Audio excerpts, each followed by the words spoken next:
तो कोई भी लक्ष्य असंभव नहीं। ये प्रोजेक्ट से जुड़े लोग जानते हैं कि इंजीनियरिंग के लिहाज से इसे पूरा करना कितना मुश्किल था।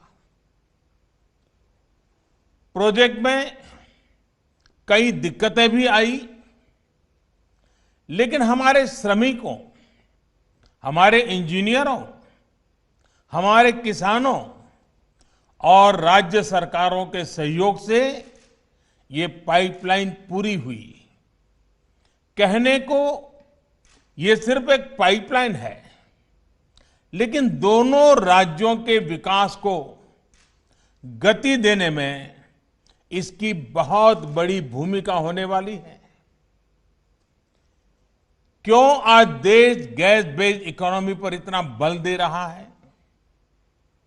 क्यों one nation one gas grid पर इतनी तेजी से काम हो रहा है? क्यों आत्मनिर्भर भारत के लिए गैस बेस्ड इकोनॉमी का तेजी से विस्तार बहुत जरूरी है? वो सिर्फ इस एक पाइपलाइन के फायदों से समझ आ जाएगा। पहला, ये पाइपलाइन दोनों राज्यों में लाखों लोगों के लिए ईज ऑफ लिविंग बढ़ाएगी। दूसरा, ये पाइपलाइन दोनों ही राज्यों के गरीब, मध्यम वर्ग और उद्यमियों का खर्च कम करेगी।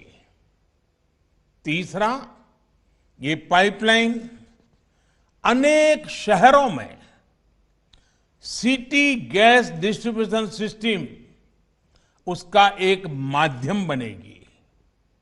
चौथा, ये पाइपलाइन अनेक शहरों में सीएनजी आधारित ट्रांसपोर्ट सिस्टम को डेवलप करने का आधार बनेगी। पांचवा, ये पाइपलाइन मैंगलोर केमिकल और फर्टिलाइजर प्लांट को ऊर्जा देगी, कम खर्च में खाद बनाने में मदद करेगी, किसान को मदद होगी।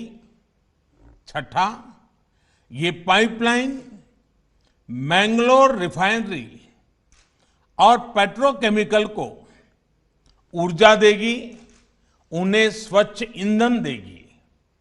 सातवां, ये पाइपलाइन दोनों ही राज्यों में प्रदूषण कम करने में बड़ी भूमिका निभाएगी।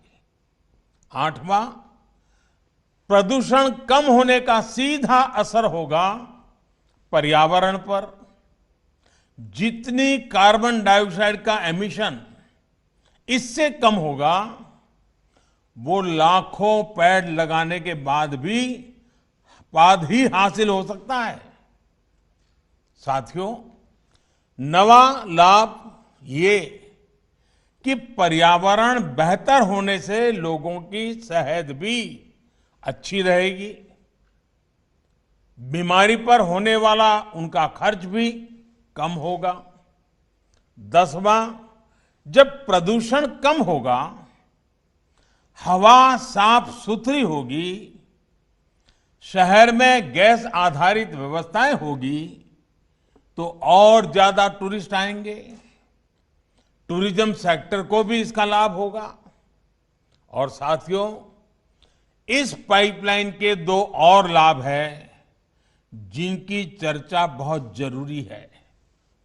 इस पाइपलाइन के निर्माण के दौरान 12 लाख मैन डेज का रोजगार जनरेट हुआ है।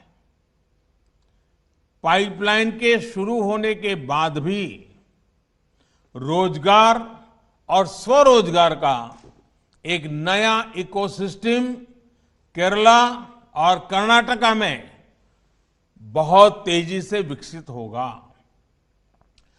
फर्टिलाइजर उद्योग हो, पेट्रोकेमिकल उद्योग हो, बिजली उद्योग हो, हर उद्योग इससे लाभ लेगा